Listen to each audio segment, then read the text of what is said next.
Okay. Hello, Kai. How are you? JJ, it's the first time I've seen your hair down and without a hat. Hello? Right? I've never seen you without your hat and your hair back. Oh, yeah, it's kind of long. Yeah, it's good. Hey, Kai, how are you? Will you join us with the camera? Yeah, just gotta give me a couple minutes to set it up. That's all right. I get it.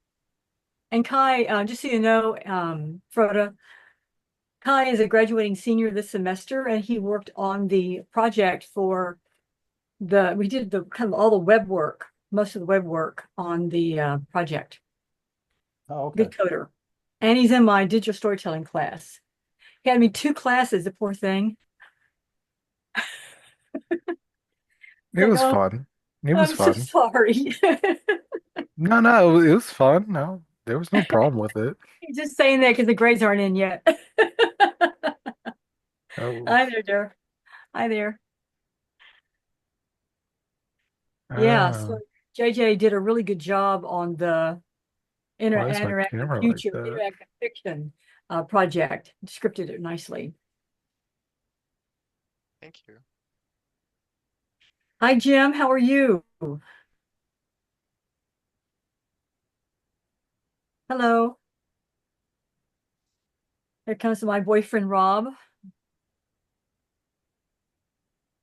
Hi. Hi, Rob. How are you? My boyfriend, Rob, I call you. I've been promoted. You've been promoted. I'm trying to get the video to work. I'm referencing Portal today in my talk. Oh, Ah, I remember that. I remember that. JJ and Kai, the students 2 years ago worked on the VR project for Portal, which Rob had written as a game in 1986 and published. And there is Mark Anderson. Hello, my friend. So, Mark, as you and I were talking, things are just crazy here in the States right now. Oh my gosh. Hey, Randall. Good morning. Good to see you. Thanks for coming today. Fine, fine. Thank you for putting this up. Yeah. Fabienne, good morning. Good morning. How are you doing? I'm fine. I heard you have to leave early, but you're going to moderate for a while, eh? I should manage the whole time, actually. Oh, good. I'm so glad.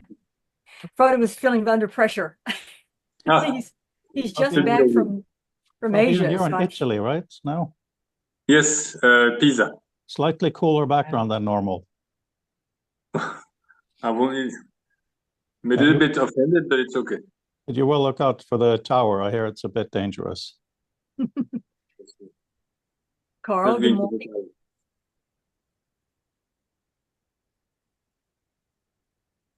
Hey, folks, I've got some students from my digital storytelling class here today, JJ Moorhead and Kai Young, both very smart. Kai is also a graduating senior this semester in my senior seminar. And our last class is Wednesday. We pass our project off to the client in a big event at noon. No pressure there. Can do it. Rhoda, did you want to say a few things before we get started? Yes, I wasn't planning to, but this very second, I just thought how much fun this is. So Dene and I have our brief catch-ups as PIs on this project before the meetings, and we're just talking about lots of things going on in the world, but at least we have this fun and hopefully very useful project to work on. And we really want to focus on the fun part because that brings out a different kind of creativity and a different kind of communication. So in terms of the community, we're not trying to make it massive, but we are trying to get a diverse range of opinions, which is, of course, the theme of the book and symposium this year, which is why we are looking into, over the next few years, hosting the symposium, hopefully at the Alexandria Library in Egypt and maybe even in Japan. We now have a Japanese publisher for a Oh, Dene, what will we call it? A series of articles from the future of text to be translated to Japanese from the Yeah. Voyager company, which is really good fun. So today, Dene will be presenting, Fabian will be moderating, and I will be sitting here primarily smiling. Thank you all for being here today. I'm going to repost the, I had somebody write into the Slack channel for my class about the URL for the Zoom meeting. So I'm going to repost that for them because they're saying it's asking for a passcode and I don't recall us ever needing one. That's Yeah. unusual. Dene, let me also do that because of the way it's, hang on. That's very odd. One second. So I joined with another device today, and it did not ask for the passcode. I used the usual link shared in the pin of the Slack, and that just worked for me. Yeah, it should not require it at all. It never has before, but I just dropped it in. Hi, Peter. Good morning. Good morning. Welcome brunch. And I don't know you. I don't recognize you. JHF. Oh, sorry, I should change my name. Jonathan Finn. Hi. Hi, Jonathan. Hi. That is Hi. me. Thanks for coming. I've been very remotely involved with Future of Text for 3 or 4 years, but my immediate connection is I did some sub-editing help for Froda on the last few volumes of the Future of Text. Oh yeah, that's right. Okay. Yeah, thank you. It's good to meet you finally. Yeah, thank you. I've never seen you in 2D before. Now I know what you look like in 2D. It's all been... Oh, well, you have seen me in 2D, but it hasn't been a while. Yeah, it's been a long... Anyway, I was like, I was also with Dean is like, who is that guy? So yeah, very nice. Very, very happy you're here. So I think you may have missed Dene will Dene is presenting, Fabian will be moderating, and I'll be sitting here smiling. Okay, so I guess here comes Marnie. So this works. So this is Marnie Cooper from my class also, digital storytelling. Super smart, very engaged. First year with us. All right, so Fabian, do you want to moderate? Sure. Well, the format actually, you will do all the work, but moderation here will be, everybody will have to be nice and polite, please. And Dene will tell us actually, do you want I think you want to present first, no interruption, and then we open up for a question and discussion, or I'll probably stop intermittently and just catch up with people. I think it's more of a conversation. I mean, I have a formal presentation, but I kind of like it's up to you. Take. Yeah. So I'll probably be sharing and unsharing, going back and forth. And I have one video that only plays on Vimeo. So, all right, so I'll get started. I'm going to go ahead and do a screen share and welcome everybody to my talk. Okay. All right, so my talk is on 5 aspects of XR. And so some of you might remember last fall, we had kind of a book club started, and I introduced Cyberspace First Steps by Michael Benedict. We read one of the chapters together. And so I brought that to us because I'm very influenced by him. And I have always used that book as kind of a Bible for my thinking about what he called cyberspace, or what today we think of as VR, right? And this book came out in 93, so it's well over 30 years old. And it theorizes about what he calls cyberspace. And those of us that are old enough to remember, cyberspace, he defined as a globally networked, computer-sustained, computer-accessed, computer-generated, multidimensional, artificial, or virtual reality. And if we think about the Matrix, the movie The Matrix, which we showed just recently at our Geek movie night, it does encompass that whole kind of mentality about cyberspace. Today we think of cyberspace as VR, virtual reality, but as a subset of extended reality, which is what our project, Photo of My Project, is about, right? XR. But it's also a subset along with augmented and mixed reality. And these are things we've talked about even in my class this semester, about a week or so ago.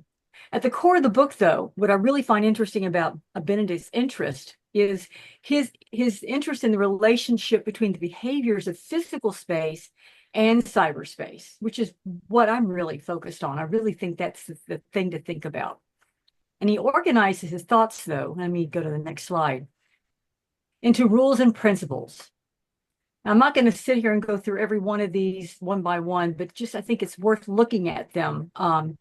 He's got 7 principles that he organizes into 5 topological rubrics. The principles include principle of exclusion, principle of maximal exclusion, principle of indifference, principle of scale, principle of transcend, principle of personal visibility, and principle of commonality. These are organized around these concepts of dimensionality, continuity, curvature, density, and limits. So even in those early days, people were starting to kind of try to organize and think about how to articulate this world that lives beyond the physical, right? And the first term we were using was cyberspace and thinking about it from these kinds of perspectives. Now, fast forward to about a year or so ago, we have Curtis Hickman writing 52 Laws of Hyperreality in his book, Hyperreality, The Art of Designing Impossible Experiences. This book was self-published, so it has never been vetted by academics or people, designers, but it's just something he put out. We used it in my class last semester when I was teaching spatial computing. There's some worthy things to think about from the book. I think the laws that he presents are very useful, and he organizes them into 4 categories: guess laws, story laws, world laws, and magic laws. And what he uses for the term is hyperreality, he thinks about it as a multi-sensory free roam virtual reality space. So that's his thinking about it. The term hyperreality has been around a long time, 30 years, right? Victor Vitanza was talking about it 30 years ago. So it did kind of niggle me a little bit that Hickman made it sound like he made up this term, which he seems to do in the book. But it is a very interesting way to think about things, because he offers these practical suggestions about beginning with safety first, thinking about guess laws, and then he ends with magic. Magic must be clear. So that's the way he kind of organizes this space. Then we go back to 1993 again. I'm hopping back and forth. 93, Michael Heim, who I really like too, is another person that influenced me, wrote a book called The Metaphysics of Virtual Reality. And the chapter called Essence of VR, he presents 7 divergent concepts that he says underlies the production of virtual experiences. And these include simulation, interaction, artificiality, immersion, telepresence, full body immersion, and network communication, right? So 7 ways to think about it. Now, for those of you in my class, to put this in context, 1993 is pre-web. So it's internet, not the web on the internet. It's really the pre-web period. When we had startup modems, right? We had to start up on a modem, and we had to jack in, so to speak, to get to where we wanted to go. We were really kind of teleporting somewhere in this space. Today, it's just so much more seamless experience in many cases, especially if you're using the Apple Vision Pro. I really like the work of Janet Murray. She comes at this from a literary standpoint, looking at the future of narrative in cyberspace. And this book came out in 97, right? She follows with what was said about immersion, but she also builds in agency and transformation as 3 of the kinds of pleasure that we should be thinking about as we're producing and working in and experiencing VR, right? Cyberspace. So my presentation builds on these ideas, right? And by offering what I see as observations organized into a coherent structure. There's all these terms, all these ideas just floating out there that have been talked about for 30 years. And the nice thing about being older is that I've been able to live that and see that transformation from pre-web to web, cyberspace to VR, XR, all these things that have been happening during these decades. And then I've been thinking about this as I've been working with Froda on our project, more of a cohesive way of articulating what we've been doing with VR, XR, and AR, right?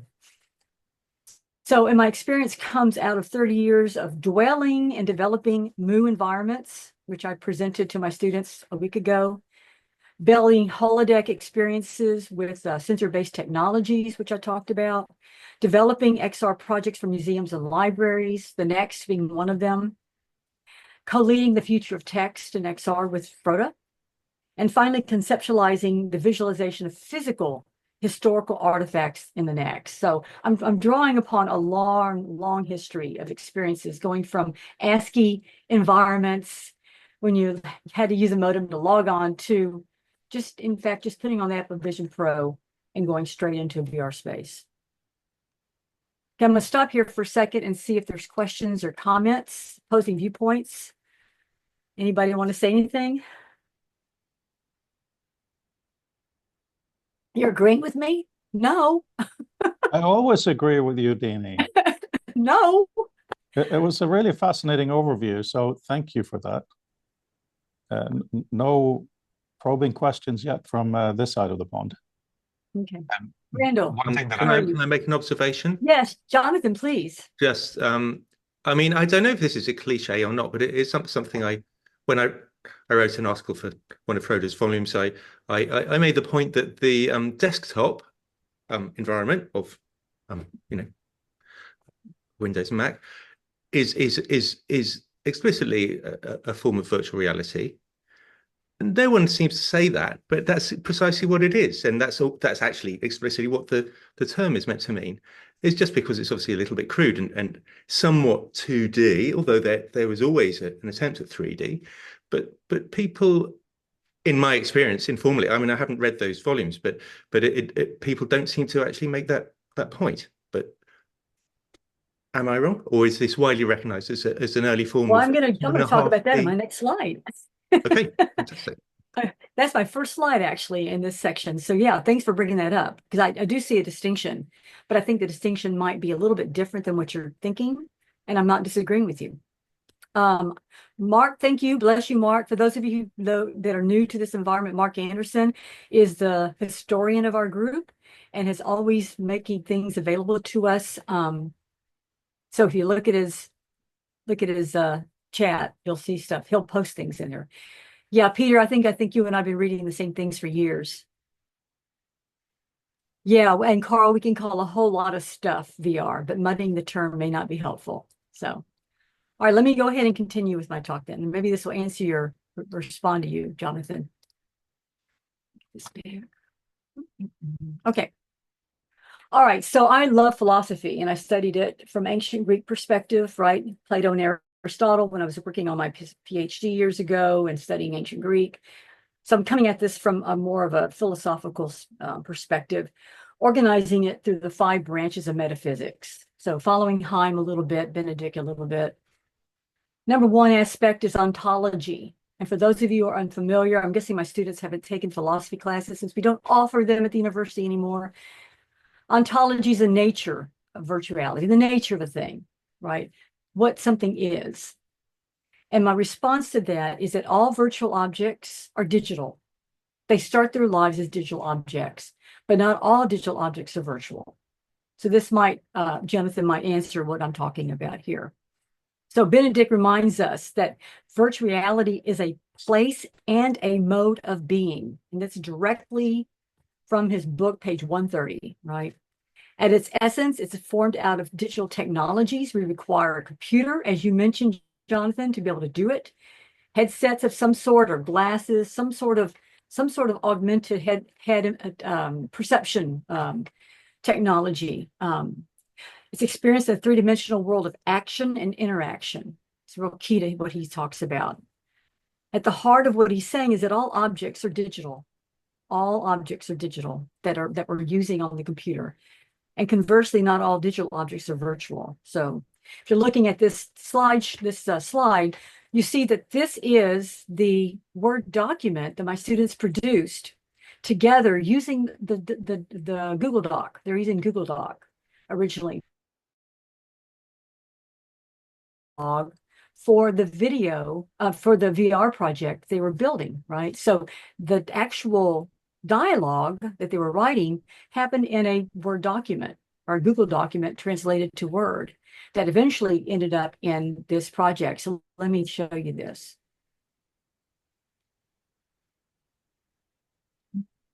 And I'm willing to bet I didn't share my sound. So let me stop share and reshare.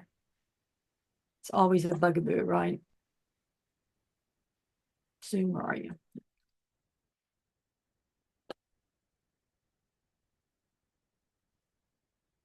Share sound. Okay, now I'll try it again.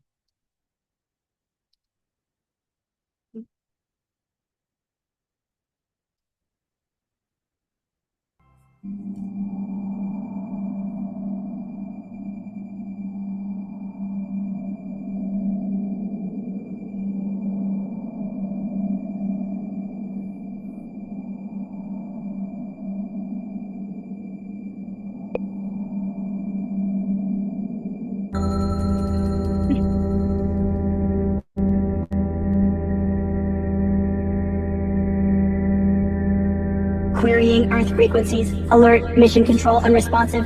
Human presence 0. Alert. Unknown comms frequency detected. Peter DeVore. Signal emanating from Chicago, Illinois. Plotting course. Alert. Oxygen tank number 2 fully depleted. Please perform replacement procedure.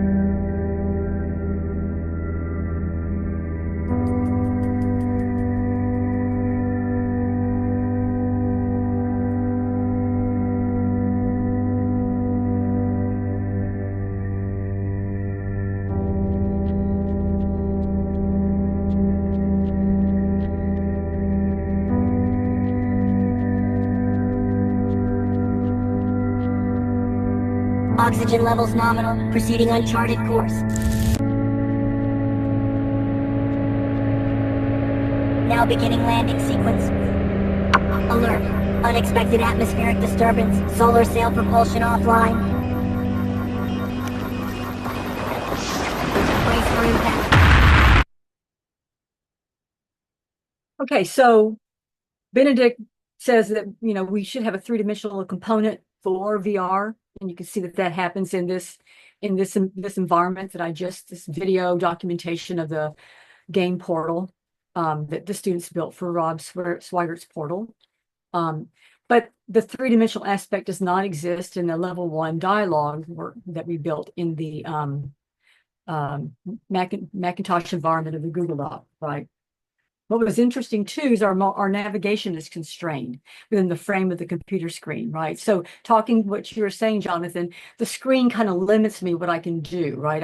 I've got a two-dimensional space on which to perform. I can't move beyond that space. Whereas in something like Beat Saber, I can move around, hit boxes, I can punch, eviscerate them. I can hit, when I'm playing my supernatural boxing program, I can eviscerate boxes, move around in a three-dimensional way and hit things with my fists, right? And kick things. So it's a very different environment than working on this Word document. And as I mentioned, it can be transformed into a VR object, as we've been doing in our future text project, when Fabienne turns things into JSON, it exports it to the VR space. And you're going to see one of his videos in a second. So I can use my hands to move the text in that space. I can move things behind me, above me, and move around. So it's a very different environment, right?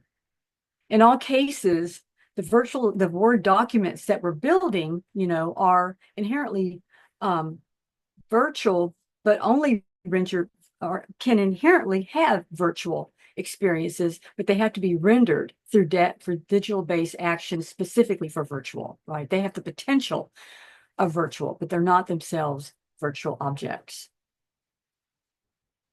Let's see if there's any comments from there. Anybody have anything to respond? Does that help, Jonathan, a little bit? Explain what I'm talking about? Absolutely, yes. I mean, clearly, one could say there is or has been an in-between level of virtuality, which is not pretending to be 3D, not pretending to be literally 3D, but undeniably the metaphor was attempting to be at some level 3D within the limits of medium. But you could say logically that a desktop is a virtual space. So it's obviously a slightly different type of virtual space, but it's logically you've got bits of paper, and you've got a printer, and you've got a bin. And it may be crude, but that was the whole metaphor. I mean, that was Doug's original metaphor. So we're not disagreeing with each other, but people almost sometimes seem to almost skip over that whole massive development as if it never happened as a logical space. But it was always a logical space, and everybody knew. But then they kind of almost seem to forget. But Well, I think we went beyond, right? I think the notion of hyper is what happened, right? And the word hyper, huper, is Greek for beyond. sure. And so the hypertextual environment is moving beyond the text in a space. And we were thinking, coming from a book environment to the Word document on a screen, that was a big change, right? That was a huge shift. But once we began to wrap our minds around moving into a space like a moo or a mud, then, or even going into the library using a gopher or, some sort of gopher like Jughead or Archie, we knew we were doing something a little bit different than just typing on a screen. It was very different. Froda? It's an interesting discussion because I wonder if it's partly to do with which attributes we're talking about, which attributes of cyberspace. Because I remember quite a while ago, there was the question of when you're on a phone call with someone, where is that conversation happening? In the two locations or in between? Is that a kind of a cyberspace? So I think I agree with you, Dene. You and Jonathan clearly agree when it comes to the data space. And for me, with my work with metadata, it's really crucial that the data can exist in a best form in different environments. But absolutely, VR headset is interactively and experientially very, very different than a 2D desktop. But yeah, very worthwhile discussing these points. Rob?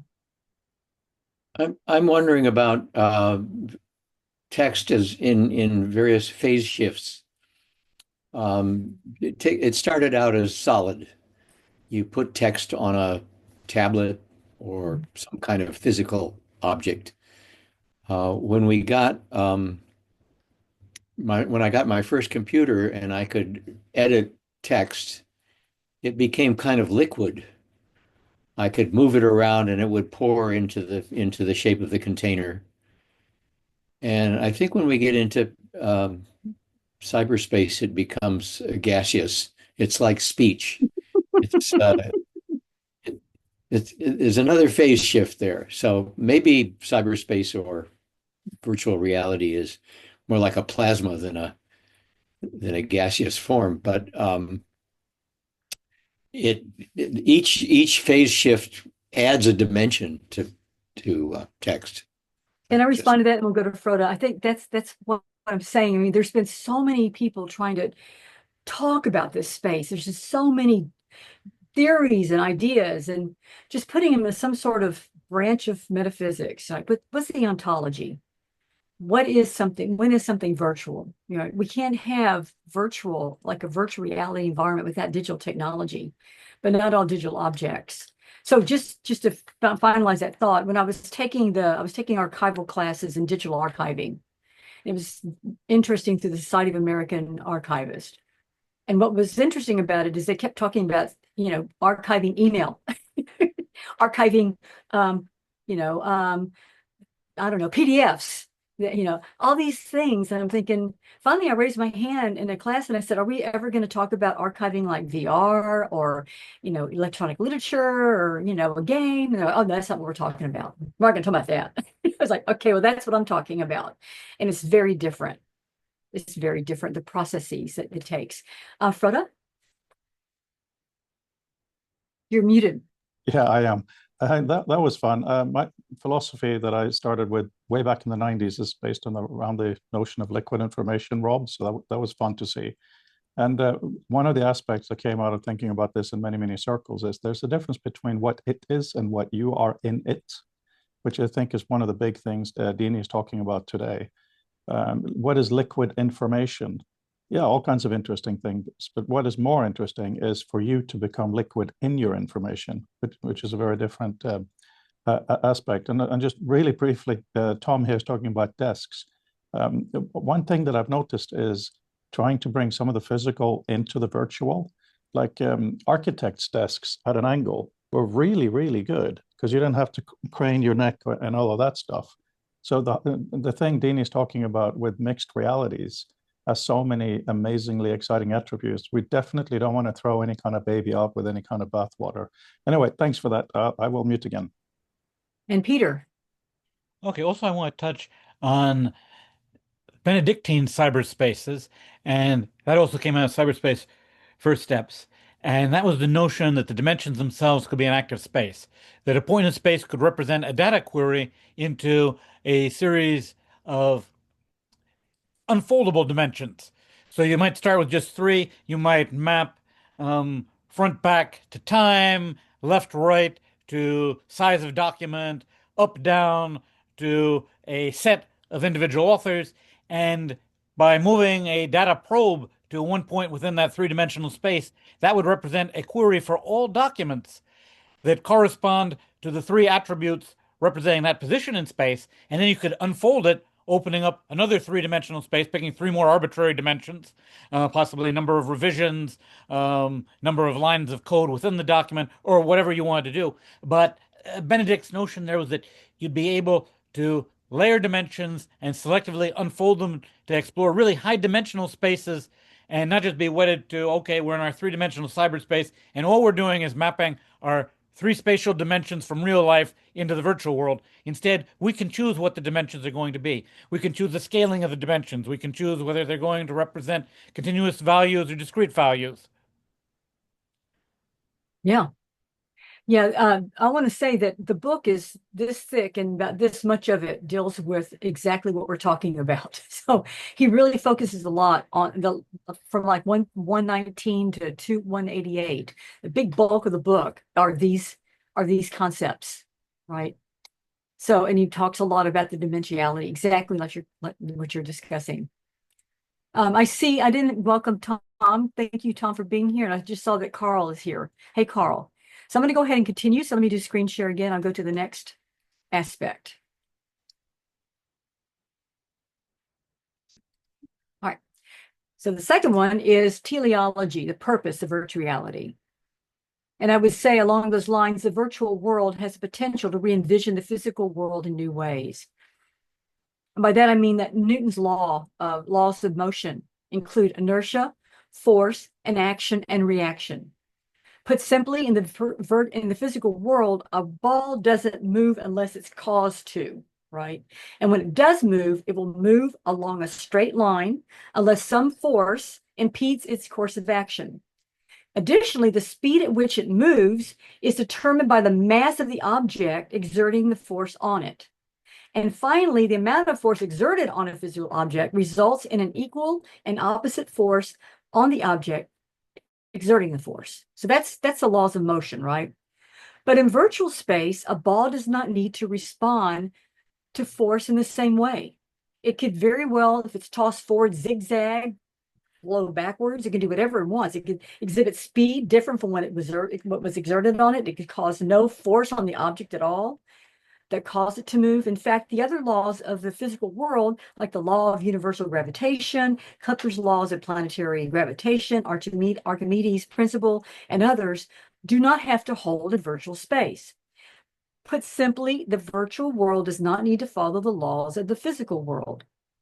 And it's this freedom from physical constraints that Hickman, that I mentioned earlier, sets as the goal of hyperreality. That is to take people to alternate realms that are beyond their own, to push them to higher levels of experience.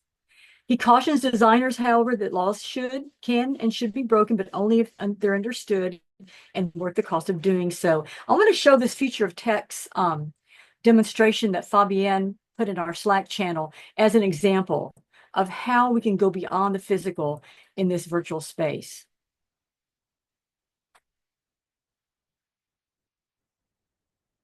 We're moving things around, using our fingers to just kind of magically open up menus. Sounds are occurring as he touches these elements. Notice when he puts it close to one of the, we call donuts or wheels, it lights up. I mean, if this happened in the physical world, I'd have my medication adjusted, right? I mean, this is very much what I'm talking about in terms of the freedom of and the unconstrained environment that we're working in. Okay, I'll stop share there for a second. Okay. Any comments? And Fabienne is making good progress with our project. Yes. Yeah, but maybe a slightly arcane comment, but if you're, I don't know if this is exactly part of the point you were making, but if you're designing something, if you're in a virtual world and you're putting something together, making something, that's often a scenario in which you want the laws of physics to be broken. And obviously this comes up in any kind of design software of any kind. Like if you're designing a building, the way you build the design of the building, obviously in your design software, is not the way you build the actual building. You're allowed to break the laws of physics, create a roof which is unsupported and all that kind of thing. And clearly this is very useful in a virtual world because it saves time. I think that's the reason it's useful in a virtual world. Now, I haven't played with virtual reality environments enough to know if it's typical to have switching between a mode in which you're breaking the laws in order to make stuff, and then you switch on the real laws of physics in order to. But if that's a common switch that you make, then it's exactly the switch that we make in other kinds of software in order to assemble things, especially if they're virtual physical things. And to continue this point, perhaps in a slightly arcane way. So anyone here who's programmer of doing object-oriented programming, and this has come up in the project I'm working on myself, which is all about all of these areas. Exactly the same thing happens in a constructor of a class, let's say Java or whatever, because typically a language will have to break its own laws in order to allow you to conveniently assemble an object before the end of the constructor, and then the object is in use. And an example would be, well, an obvious example would be if your class has got any kind of constraints on it, which is usual. Let's say you're putting together a date, a very simple thing with like day, month, and year. You have to be able to, you almost have to be able to put together, to assemble a date in a way that it is temporarily invalid inside the constructor. So you can, let's say you piece together the day, month, and year. They might start off as all 0. That is not a valid date. Ordinarily, a program would crash or something if that came across. And as you piece together or calculate or whatever it is, the different parts of it, it is still temporarily invalid. You might have the day, but not the year, and so on. When the whole thing is put together, then the constructor is allowed to end, and the program will run successfully. And if you're using a language or assertions or whatever that tests the validity of your object, those tests would fail until the constructor ends, and then you have a valid object. And you've got to have a very, very trivial environment, you could call it, or a very trivial class, for it not to be able to fail during the constructor. So that long point is merely saying the constructor is the same as suspending the laws of physics in a virtual environment. And I'd be intrigued to hear about scenarios in which you may want to switch those laws on and off for exactly that purpose. Yeah, in fact, the next one I'm going to talk about is epistemology, and I think I think you and I are thinking along the same lines, Jonathan. So let me go ahead and do this next slide, then that might be helpful.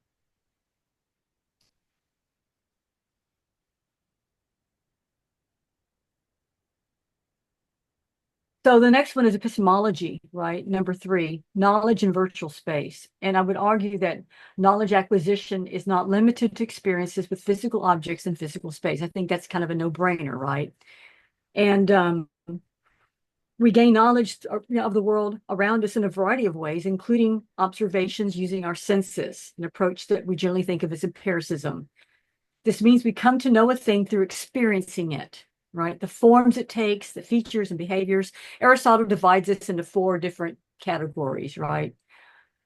As Jason Gerald points out, VR is largely about providing understanding and actively using more of a human sensory capability and motor skills that has been known to increase understanding. He goes on to say that embedding abstract information such as text, symbols, and multimedia directly into a scene and onto virtual objects can lead to a more efficient understanding than what can be achieved in the real world. This is his argument. Beyond the potential efficiency that VR provides, there's also the ability to extend and share memory and experiences. And this is something that Jaron Lanier talks about. Pocket or behind our ear and pull them out and look at them anytime. And he goes on to say that each person might have very personal idiosyncratic tools that might even be invisible to others, but it's the shared reality that you affect by using your tools that counts. That's what's the most important thing. And this ability to study and learn, along with sharing of virtual reality objects, that forms the basis of the visualizations that I'm making in the next, which is the virtual museum that I've already presented about to this group and to my students. So my lab has built this virtual space. We took 3D objects like this ball you see here, turned it into models that you can manipulate in a 2D web environment, browser-based. But then we came up with the idea and got a little bit of money to turn them into a virtual reality environment. Now, what this means is this beach ball, and Jonathan, you were not at that presentation, so I'm just going to talk directly to you. This beach ball was used by Richard Holton as part of his performances when he was performing for Gursky at Fenhorn on Acid, which is a hypertext novel that he wrote and published in 2001. And he would stand at a reading and then toss the beach ball out to the audience. And the person would catch the ball and they would see like compass tool or map view that's on the panel of this ball, and they would call it out to him, and then he would perform that piece from the novel. And then they would toss it to someone else. They would catch it, read another panel. So the performance involved actually 2 beach balls being thrown out to the audience and Richard performing it. So this beach ball was a way for Richard to train people about hypertext environments, hypertext novels, and to get them involved and engaged in his reading of his novel. So they're very important cultural artifacts. And so when he donated his collection, all his papers and digital objects to the Next, which I now am archiving in my lab, he gave us these 2 beach balls, along with a lot of other weird things like spam cans and all kinds of stuff. But the beach balls are really interesting from an educational, cultural standpoint, right? So when we recreated these balls in 3D space, we wanted them to be as realistic as possible. And so when we then turned them into the objects for the virtual space, we went as far as to make them look exactly like the real ball. We wanted them to maintain the actual experience of the ball itself, the faded ink, the puckering. You can see the puckers on the seams of this ball. And to make this cultural context as clear and appropriate to the real artifact. So it's not just a representation of the ball, but can be seen as the ball itself, right? That was the point of it. Let me show you this ball in the space. Those of you that saw this presentation a couple of weeks ago, what we're doing now is adding context in the space. So you'll see images, Richard Holton's video, and eventually the little mechanical pig is going to walk out of the scene and around you and back around. So we're working on this right now, but you're going to see an enhancement to this from the last time. So there's my hand. 147 plus 147 talking. plus 60 There's is images of Richard. 354, which He's is holding the why ball in my there lab. are 354 exactly spaces. Those are pictures that children both created as a pig. One of the ideas there's him at the here computer, is and there's that that mechanical these pig 9 that will walk elements across are the all there scene. is, and it's mimicking intertextuality. Now, eventually what we're going to do is we just got another little pot of money. We're going to add sound so that you can hear that your hand hit the ball. When you touch the ball, you're going to hear the sound of plastic in your fingers, so that the ball is more contextualized sonically, so we can really take advantage of the sensory modalities. So to kind of put this in perspective, Jonathan, what I'm arguing is that things that are cultural and historical, that should have that carry some sort of meaning, can be maintained in a way so that the experience that the user has with it is essentially as close to the original as possible. That said, we don't have to follow those rules. We can break them anytime we want. So we threw the ball forward, it followed the laws of physics because that's what the real ball does. But we could just as easily fuss around with that and make the ball goes backwards and do other things with it. So we have choices there. But the epistemological focus is to teach people, to let people learn about Figursky through that artifact. Fabienne. Yeah, one also maybe to think about it is that the world we live in, like we can imagine ourselves as aliens. If we were to live in another planet, we would have a different way to, let's say, if we were on Mars, we would jump at different height and all. So that's the world we're used to on Earth. And we have a lot of affordances like the pen and all. And they should behave everywhere as we were used to. Not necessarily because that's what there is some deeper truth to it. It's just like it's so useful and it's efficient for us. And I think indeed, keeping that in mind, it doesn't mean they should always be like that, but at the very least, without a good reason in terms of, for example, efficiency or creativity or whatnot, they should behave that way. I think that makes a lot of sense just because, again, we've been spending years, decades, and more learning the world around us. So before we go around and go crazy with it, yeah, let's stick to that. But then again, it's again, I think not sufficient to just stay there because the world as it is around us. So I think that's a good way to both keep in mind, let's say, the foundations without getting stuck there. So to me, that's quite helpful. Thank you. Yeah, thank you. And thank you, Brandon, for that reference. I'll give that to you. I have the people creating this environment for me. Andrew Thompson, some of you already know, is the programmer, and we're doing this in XR, WebXR. And then the modeler is Andrew Truax, or we call him True. And so he's a very good 3D modeler, but I like the idea of this other lighting that you gave us. Thank you, Brandon. Okay, so to soldier on.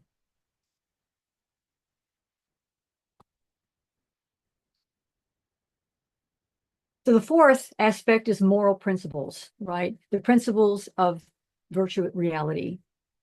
And I would argue that the XR experiences we create have the potential of impacting the well-being of others. That's just the bottom line. The human desire to transcend reality is not new. We've been doing this for the longest. I mean, dreaming is part of that. We've been doing virtual experiences for as long as we've been human, right? Or even before. My cat even dreams.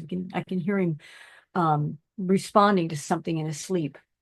As Douglas Rushkoff reminds us, he's talking about trips, psychedelic trips. The use of psychedelic drugs among Siberians following the 1960s was intended to reshape the experience of reality and reality itself.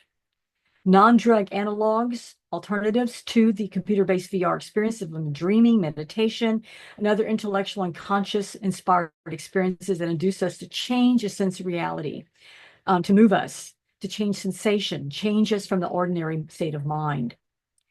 These, however, are very personal journeys, right? Generating from one's mind. What makes XR unique generally is that it's produced with hardware and software, neither of which are benign, and are created by developers and designers with no personal connection to those of us who use these technologies. We do not see the destruction of the landscape from which the lithium-ion batteries are used to charge a headset come from. Some do not question the moral implications of shooting a player in a VR game, though we would certainly not want to do this in a real environment. We don't understand the connection necessarily between violent behavior and VR shooting, even now. We do know, those of you who know, this 1993 article, Rape of an Avatar, took place in Lambda Mu, that according to Village Voice, reporter Julian Dibble, provoked very powerful feelings and resulted in much gravity experienced by the players. Its crime resulted in changes the way Mu environments were managed and rethought, and what the reporter himself viewed as a tidy division between the world and symbolic world and the real world.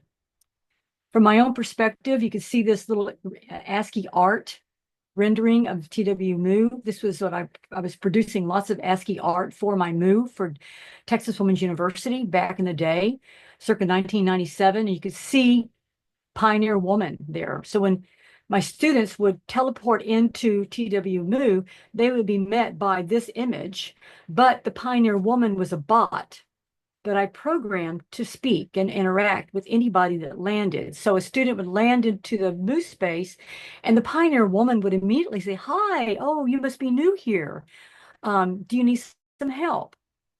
And the student would invariably say yes or no.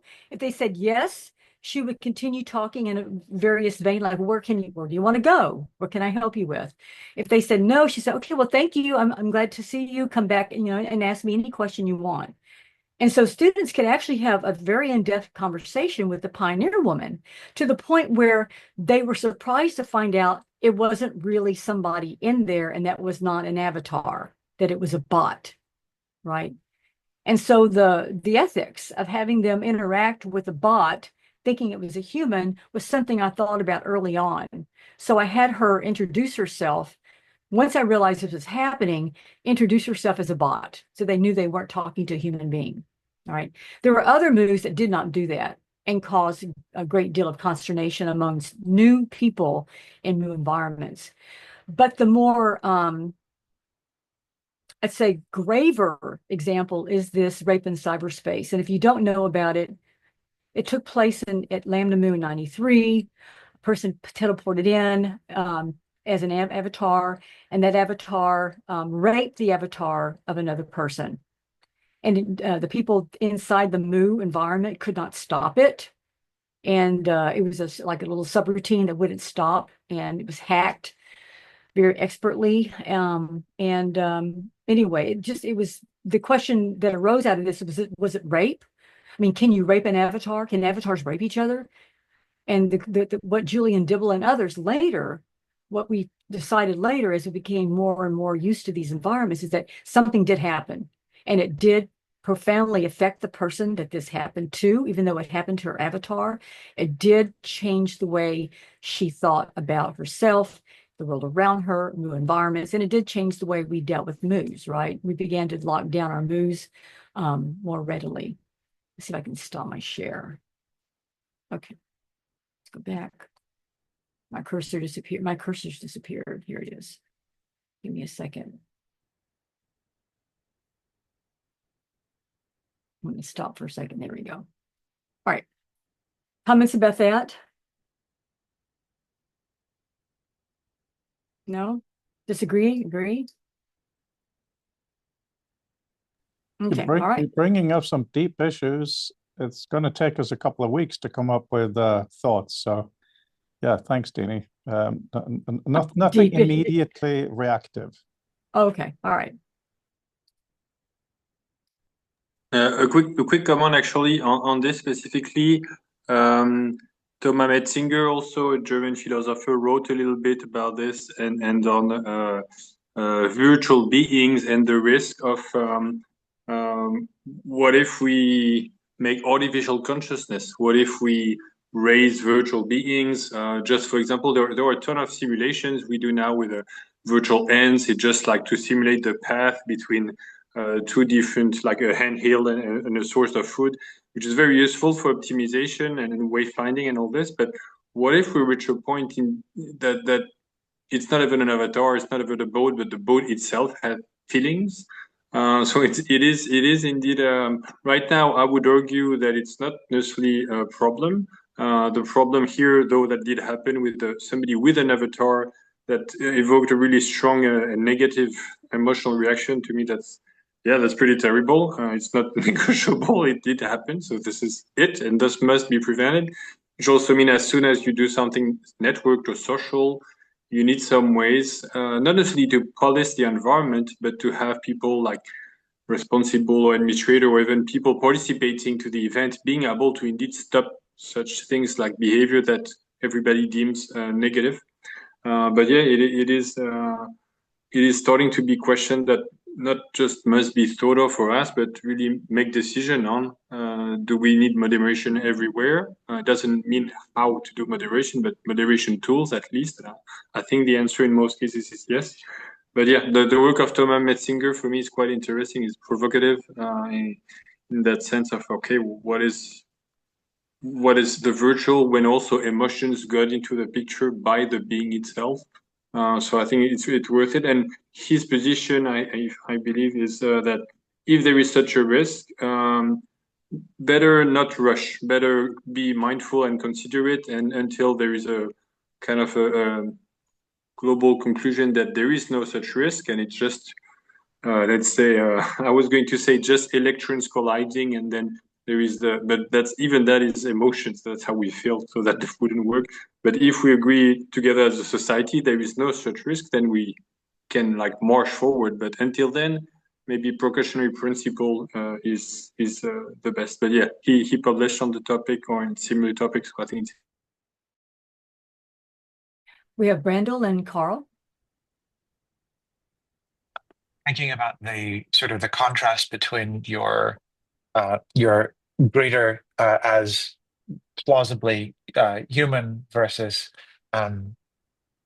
clearly digital only, and the sort of the ability to characterize digital or wholly artificial agents as nevertheless kind of motivated by human or true agentive actions kind of reminds me of the folks who are familiar with the Hyder and Simmel animation from 1944. It's a bunch of like triangles and circles and squares who fight, or they don't, but it's trivial that almost all children and all adults will characterize this short animation as having the exact same sort of social characteristics across essentially all cultures. I haven't read whether there's been any sort of debunkings, but it's pretty convincing to me. You're really rooting for the little circles. And yeah, like to Jonathan's earlier point, like there's this continuum of virtuality that is kind of sustained by these increasingly immersive devices, and but one of the things that the web has generally enjoyed, or perhaps not, is that we don't have very many instances of co-presence. While to something like obviously Facebook has been capable of of doing cyberbullying, but not at the same level as a Moo or other explicitly real-time interactions, where the sort of active reactive sort of cycles are the things that can actually be interrupted. People can be abused, obviously, but it's arguable whether somebody can be raped on Facebook because of these feedback loops. Whereas there's, I think, a stronger implication or necessity for an immediacy on action reaction, which puts virtual reality in most of its forms as something more like a Moo, even as we've had sort of more sort of high fidelity visual representations of these sort of connected spaces at a distance that the web has provided. So I'm interested in what lessons we can learn from places where we've had that stronger expectation, and to further to Jonathan's point as well, like whether there are any sharp discontinuities that arise as a consequence of crossing certain boundaries between virtuality. Let me respond to that, and we'll go to Carl. When Frodo and I did a presentation, what was that environment called? It doesn't exist anymore. It was some sort of VR environment. We were all little bobbleheads. What was that called, Frodo? We gave that talk. It was some sort of meta-universe experience that now is gone. But we were little avatars, little bobbleheads. We looked like little tiny heads with little bodies. And we all, moved around like little bobbleheads in the space. And you can only hear if somebody, if people came near you. So you couldn't hear anybody unless you were near them. So I was speaking on one side of the auditorium, and all of a sudden, and I was the only woman in the room again. And all these bobblehead men started walking towards me, like a horde of them. And I was backing up, right? I mean, it was weird to have 15 men come at me at one time, even though they were bobbleheads. They were male bobbleheads. It was freaky. And I started backing up. And as I backed up, they kept coming after me. So because they couldn't hear me, right? So the ethics of that Brandel was very interesting because it required them to be near me, but there was no way for me to have space and feel protected around them. And I kept thinking, open cyberspace, open cyberspace. And I know that wasn't going to happen. And these, probably not, but it still was not the best design strategy. Carl and then Fabienne. Yeah, I was actually in a meeting and my screen went berserk and I was able to capture a screenshot. So I've got my matrix thing. I was actually using that in the meeting I was just in yesterday. So I forgot I hadn't changed it. A couple of things. Well, I've got 2 masters in organization development and working on my PhD and with the whole facilitation thing. And we talk about like the psychological safety and things like that. So that triggered it. And personal experience, I was at Lotus Sphere and Irene Greif, who was the director of Lotus Research, she started her presentation and she finished it as an avatar in Second Life. They had built the Dolphin Hotel down in Disney World as in Second Life, and her avatar was sitting on a couch there. And then later in the conference, I was with a group of people, and it was really bizarre. I mean, it was like, oh, we should ask Sally about that. And then Sally would walk by. We ended up having this whole group of people, and then all of a sudden, I realized I was sitting on the couch where her avatar had been, and I mean, it really freaked me out. Yeah. And stuff. So the possibilities of how this can trigger people, and just brought that to mind, and I'd made some comments too. But unfortunately, I have to go to the next meeting. But Thanks for coming today. thanks. Fabienne, and then I'll do my last slide. Yeah, I'll be quick. The first one is very direct in terms of is the future of text flow in XR experiment social? No, it's not. I think because we agreed on this. Technically, it's not necessarily a problem, though, as we discussed, then it brings a slew of issue in terms of moderation and it's not that easy. We do have past experiments, though, which were social, or at least network, and then we could manipulate knowledge objects and see the impact, or others could see that too. So that's something that is there, and there are paths also on how to make an experience networked. But then it links back a bit to the earlier discussion. It's kind of, I think most of us who are excited about XR is through better agency, like we can do more stuff or stuff differently, or like we were discussing with having manipulating things like in the normal world, but then breaking those rules and do, like teleporting a ball. That's not normally possible, and then we can do this. But then if we think about also the example of Peter, where we have like the dimension of the space itself, we can manipulate them. That's really exciting. But how do we blend the two? For example, if we are walking or having the example that Dene shared of the not great experience she had in that social context, how we do this if it's a non-Euclidean space? How do you have a moderation tool that manage this kind of space while still being understandable? That's still being, for example, the fact that people can't hear you when you're far away, it sounds like a good thing. It sounds initially like a feature, but if people run after you and you don't want them to do this, it's not a good thing. So how can we kind of manage moderation tool for a social thing with increased agency again? Because if everything is so locked down, what's the point of being there in the first place? So I just like to kind of highlight or tie those challenges together in terms of like can we implement this? I obviously don't know. I still think it's worthwhile though. So I think it's worth not giving up on this. But yeah, moderation tool for social experiments in non-Euclidean space is kind of nuts, but yeah, fascinating. Yeah, thank you. All right, my last comment coming up. My slide share.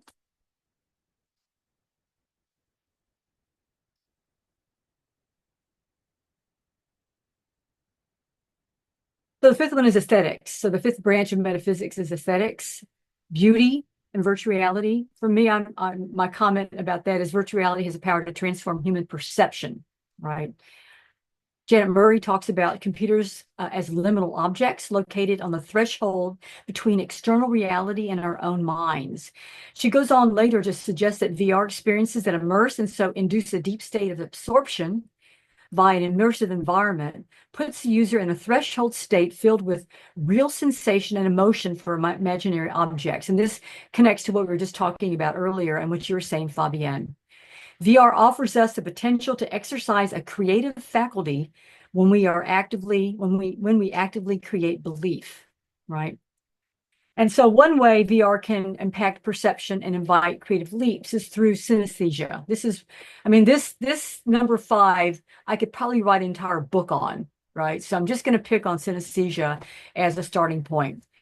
A book that just came out recently by Polina Dimova argues, and then the title of the book is called At the Crossroads of the Senses, the Synesthetic Arts in European Modernism.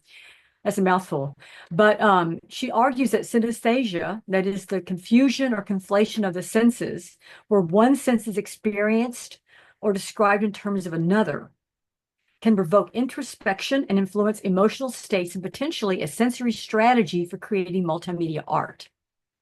Synesthesia as an aesthetic can allow users, for example, in my case, to hold light in their hands or touch sound, which I'm going to demonstrate to you in a second. But for those of you, I think my students, maybe you haven't heard this term before, but synesthesia is when you can like smell a color or when you see sound. And there are people who have been tested or have purported to be able to do this. In my case, I can smell color, and especially the color yellow. So not completely in synesthete, but I've got some aspects of it. I'm going to show you this video clip from the virtual DJ. I showed some of this to my students in my class a week ago, but from my perspective, what I'm doing in this and what happened to me in this environment, as I'm holding the tracker in my hand in this sensor-based environment where I'm actually touching points in the room that have been programmed with multimedia elements.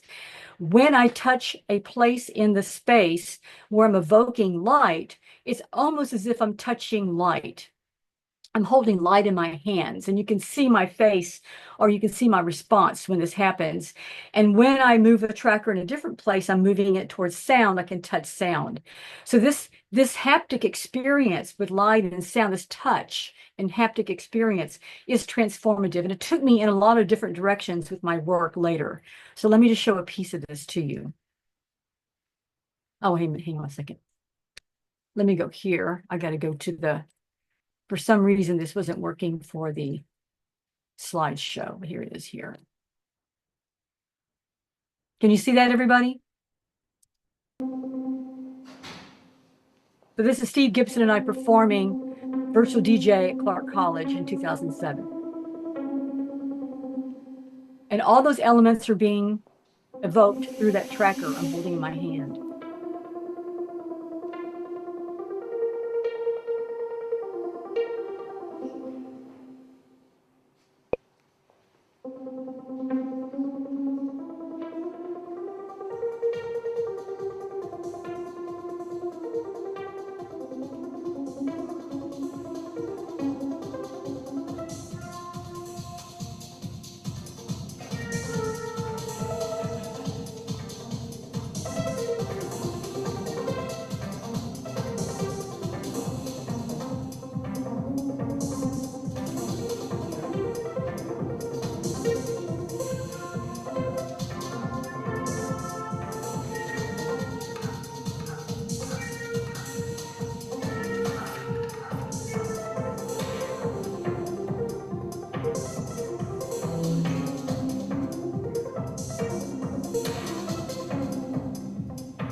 I'll stop there.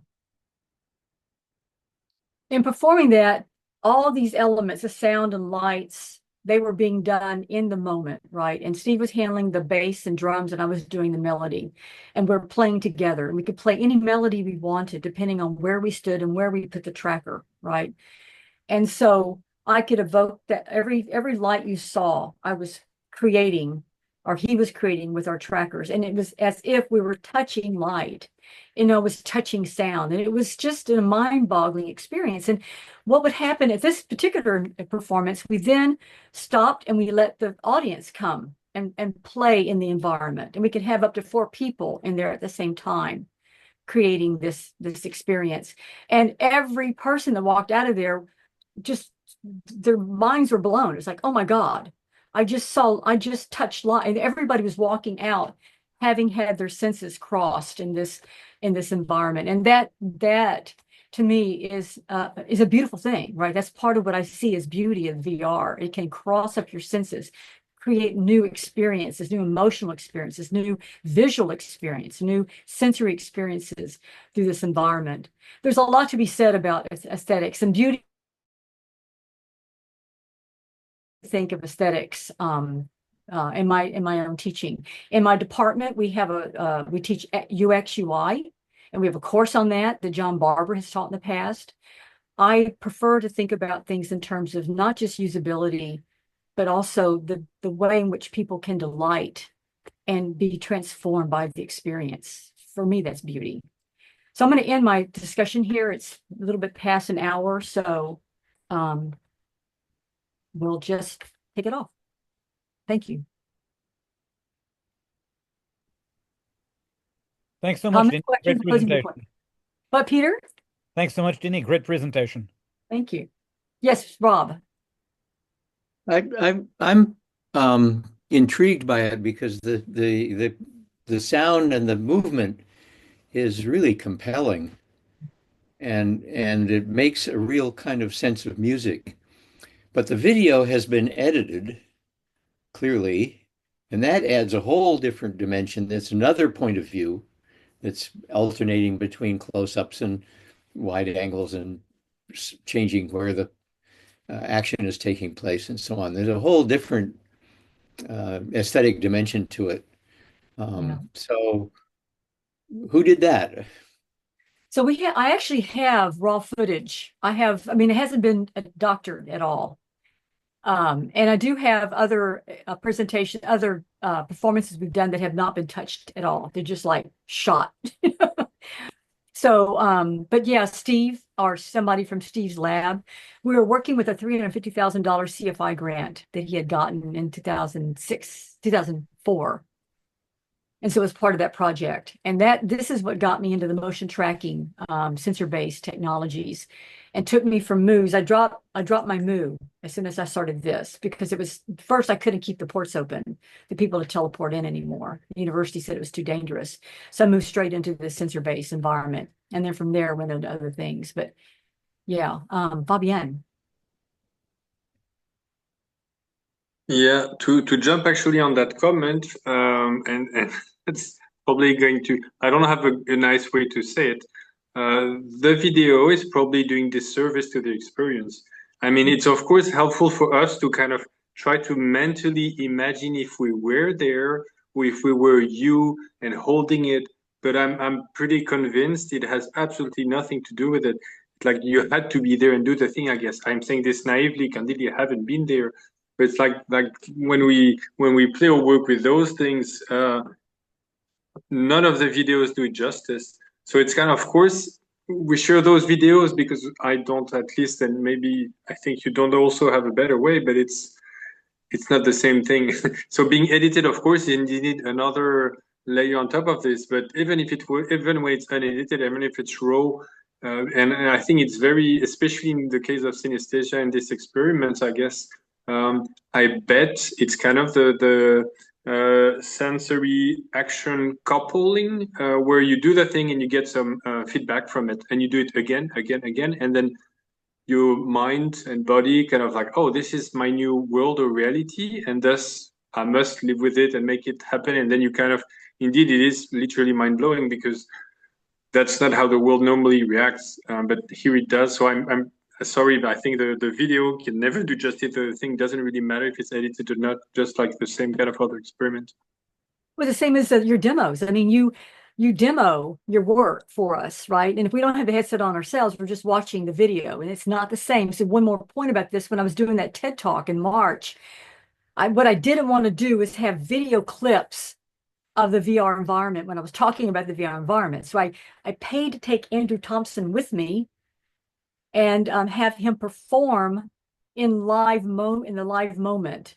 So and it was really helpful, Fabian, because he was in the browser-based environment interacting with a 3D model. Then he put on the headset, and that 3D model, then you could see the 3D model through he was using the AI, the see-through to do the AI model, and then he hit enter VR, and all of a sudden the beach ball came up, the fan came up. I mean, these things started coming up, and he was interacting with it. The crowd, you can't hear it in the video, but the crowd went, oh! They were just amazed. And so, and for some reason, that sound doesn't get caught in the video, which is really sad, because that instant they saw the shift of the browser-based environment and entering into that new space.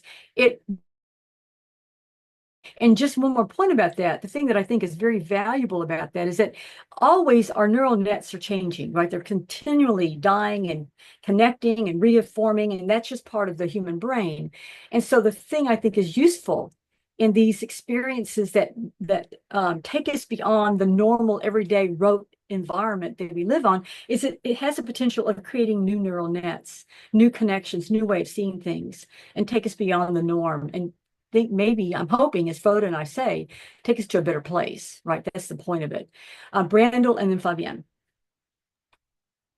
On the subject of media representing other media, one of the things that I try to tell people about is the way that in order to, I work on Apple Vision Pro, and in order to properly depict spatial things, the simple fact of not having head tracked stereoscopy on tap or being able to show just a video of things is that you have to do things that you would not do in the virtual world in order to demonstrate the virtual world. You really have to swing the camera around to the side in order to be able to kind of play off the parallax. You need to be cognizant of the limited field of view. And I tell people about the fact that, like, I'm coming from the world of advertising where I lived for a long time. Hamburgers actually are in a way actually more truthful photographed the way they are than the way that you buy them, because you can't taste the photo.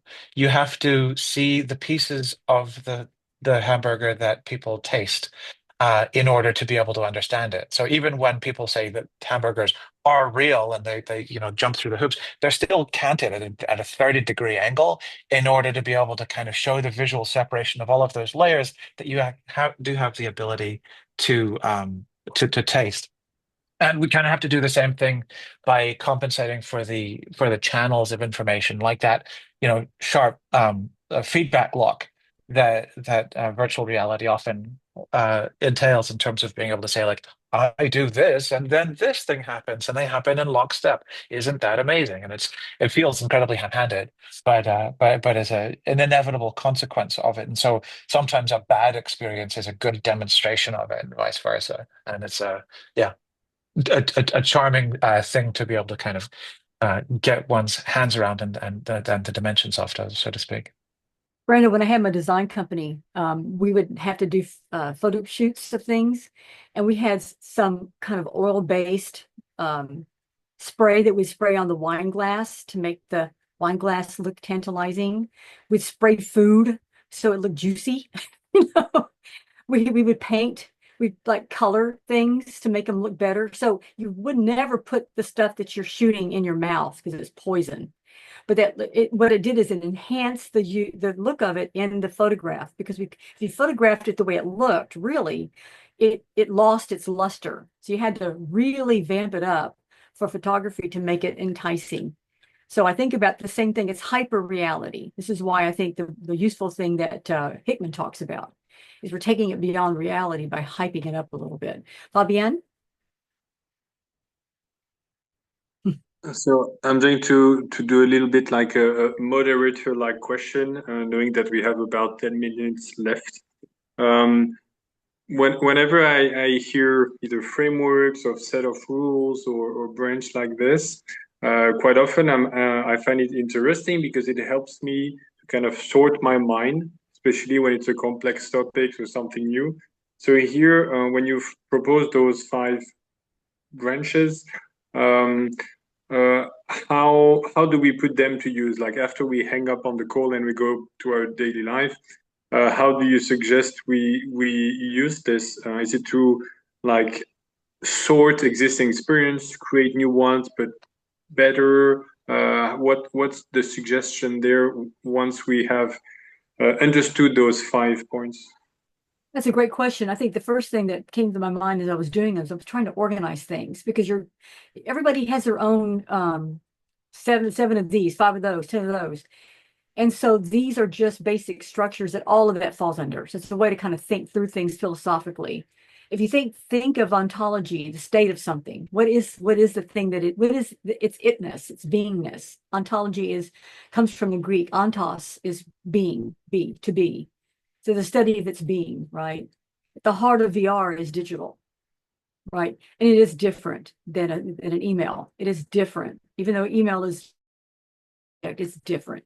And so that it's that difference that we want to tease out. So I think it makes us better designers of the space to get a sense of it. In terms of epistemology, I mean, I think about the ways I try to teach in this space, how we come to know, and I battle a lot of folks in the academic world who don't see what we do as valuable because we're not dealing with books. I mean, let's just be honest.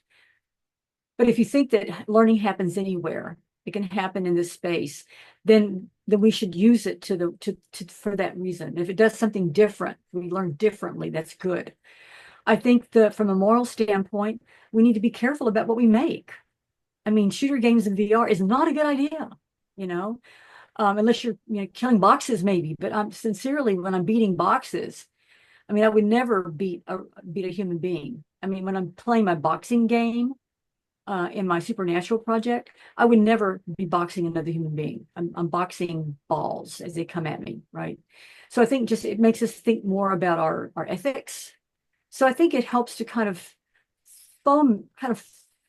force us to rethink our everyday designing and experimenting and creative self. So yeah, Frodo? That was a great question there, Fabio, and a great answer, Dene. I completely agree with you, obviously. The hardest thing, when you're teaching someone, there's an expectation that there is a schema, there is a thing that is being taught. When you're inventing something, there is no such thing. So you're literally building on clouds that are clouds, and you don't even know if the cloud is going to be there when you're done.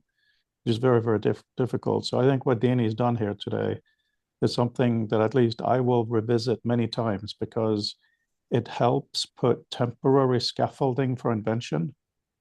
It's something to hold on to. And even if we drop it afterwards, any aspect of it, in order to go somewhere, you need to hold on to some things. I find that extremely useful and just because to me, this is hugely stressful, intellectually stressful, good fun. I appreciate it like no end, but it is very, very stressful trying to figure this out. But some of the issues of the human person in cyberspace that have come up just now and also earlier, I think are really, really important. And it comes back to something a close friend of mine, actually my ex-wife, said maybe 30 years ago. She pointed out the difference between pornography and violence. She said that with pornography, even a line drawing can be pornographic, but violence is not. And there's a lot behind that. There's notions of intimacy. Fake violence is easy to ignore, but there is no such thing as fake porn.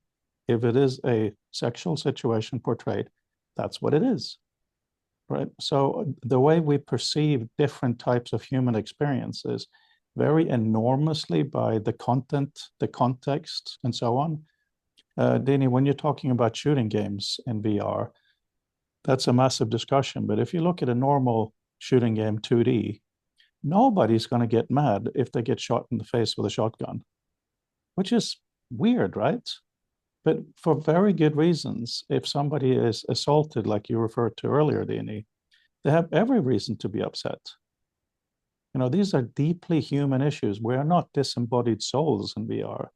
We bring in all our sensory pieces of who we are. It's a really important topic.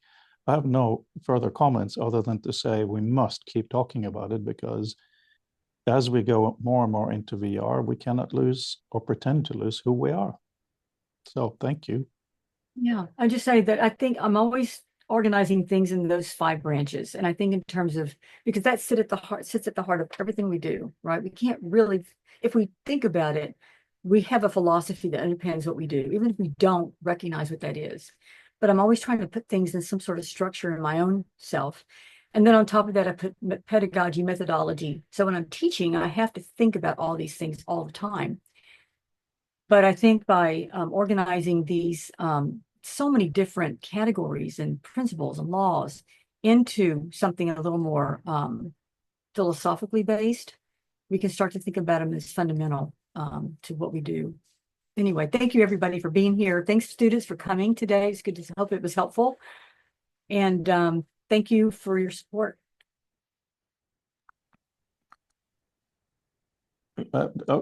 Everybody don't go. That was a wonderful presentation, Dene and But Fabian. I got to go to my next meeting with my lab. So I have a lab meeting now. So I need to get ready. Okay, I'm just going to request for everybody, if you do have comments on this in the future, we do meet every Monday. Please come back. And there are many means that you can communicate your thoughts on this. And what Dene presented today was absolutely massive and multifaceted. So it is going to take a long time to digest. So yeah, Dene, thank you. And thank you, students of Dene. Very nice to see you here today. Very smart.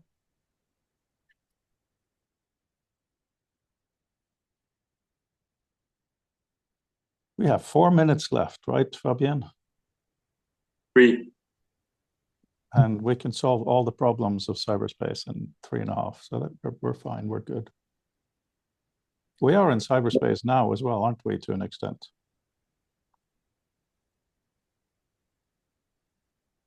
One thing that I want to sort of make a plea with people about further to the points that were made here is that I don't think at the point that cyberspace and virtual reality were sort of initially devised and understood, we had an appreciation for the sheer mundane ubiquity of what computer use and internet use more broadly would entail in terms of what we have to do with ourselves and what we have to do with our sort of transactional bureaucratic selves within that. And sort of, but also by consequence, how sort of incidentally exposed and vulnerable we are within those spaces. I believe in the spatial web. That's why I'm building it. That's why I've been authorized sort of singularly, uniquely to be able to kind of speak on its behalf. But one of the things that it sort of entails is like, what are we gonna like? What are the things that have to go into virtual banking, virtual reality banking? What spatial kind of representations of these things, and how does it change to pull in bodies and sizes and spaces and things like that? I think those are really important questions that are sort of opened by the basic fact of XR, but are expanded significantly by this understanding that participation and citizenship on the internet is no longer optional. So yeah, I would love for people to be able to play with that and talk about it at some point in the future. Please do. Fabian, Tom, introduce Tom. So I want to talk over Fabian. No, I wanted to comment on that is that, one of the things that I think is really important in what Brandel's saying, especially is, we have to avoid McLuhan-esque mistakes, as I like to say it, when we leap from one metaphor to another, that we're not just simply recreating it in the same, in a different environment where it doesn't really work as well. I'm reminded of a 25 years ago, I worked for an online conferencing company.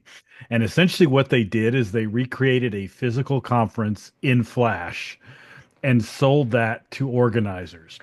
And yeah, Mark's laughing hard now.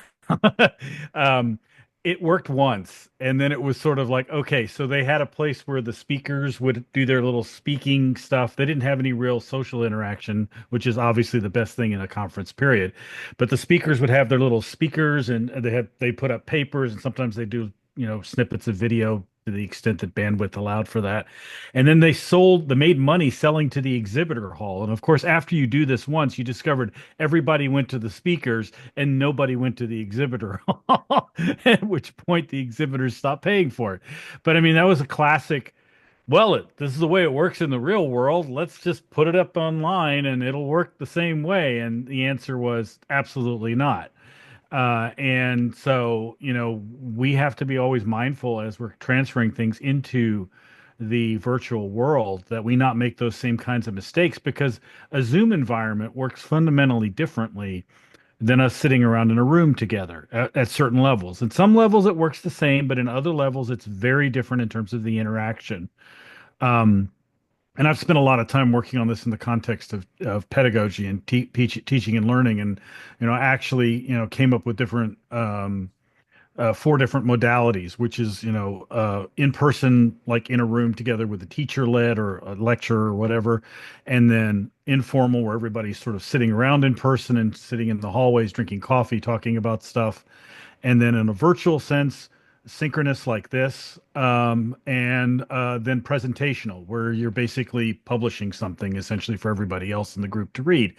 Those 4 environments all work fundamentally differently, and you have to sort of pick and choose as you're thinking about, when you're designing a class, what do I do in which environment? What's the most effective way of doing that? And so when you go into a virtual environment, and there was a fifth, I kind of said XR is kind of a fifth one because it doesn't really fit cleanly into the others. But I think that is something how is that actually different? And how do we actually, when we go into an XR environment, how is that like being in a Zoom meeting versus not being, versus being in a room together and things like that? I don't really have a clear answer to that question at this point. But I do see a lot of transferring of metaphors going on, which is why I continually needle the groups about looking at paper rather than ideas, because that is a transfer of a metaphor. And that's what I talked about before. And, at what point do we get past that? What point do we get past thinking of, we have, as I said earlier in the chat, we have desks because we needed a place to write all of their pens and things like that, right? And that evolved into typewriters and keyboards and things like that. That became normal. And, we needed that as a transitional metaphor, but do we still need that 50 years after Xerox PARC? I don't know the answer to that question either. How many people are still in the pre-Xerox PARC world mentally? More than you might want to admit to. Anyway, I just wanted to put that out there. Just really briefly, and Mark, I see your hand. We tend to here in the community, at least, to go both directions, crazy, and then we go to useful, and it bounces back and forth. And I think it has to, Tom, I'm glad you raised the questions. It has to go all over the place for us to figure out where to go next. So thank you for bringing up that important theme. Let's spend another few minutes. There are other things to do, but it was a really good session today. So let's spend another few minutes. Mark, please. Very briefly, because I know we're almost out of time. I really just want to circle back to the thing, and I think it was Tom who raised it about the switch between, in a sense, the creation mode and the real mode. And I think that also maps to the point just being made again about the metaphors that transfer across. And I think back to Rob's comment at the start about, how moving the sound across into virtual, you start with a liquid text and then you have this sort of more vaporous mode. I think that really is extremely true, and we forget that at our peril. I'm really glad that Fabian, I don't know whether it was tongue-in-cheek, said, yeah, I'll experiment with a little proof of concept that sort of shows what's real and what's not. Because my bet is that we'll find out the reality isn't where we think it is. So what's this side of the curtain and what's behind is less obvious than we assume. And certainly, And it probably occurs like that because we're actually transferring the metaphors of one medium to another. I don't think it makes us. The best we can do is be conscious of it. I mean, it's really hard to know the things you don't know, which is always the case when you're dealing with things that haven't been made yet, or you're in the process of making. But I think it's something. It's another turn, maybe, of the whole McLuhan thing. No, thanks. There were a lot of on that, Mark. There were a lot of discussion today about what it's like to be in these environments, with Dene mentioning a particular horrible type of thing. And I think it's really, really important to look at that, because when I design for what we're doing together in XR and for my own software author, to put it pretentiously, I'm designing for the author to feel really, really smart. Right? I want them to feel that they are an intelligent person, meaning they can act on their intuitions, they can check things, change views.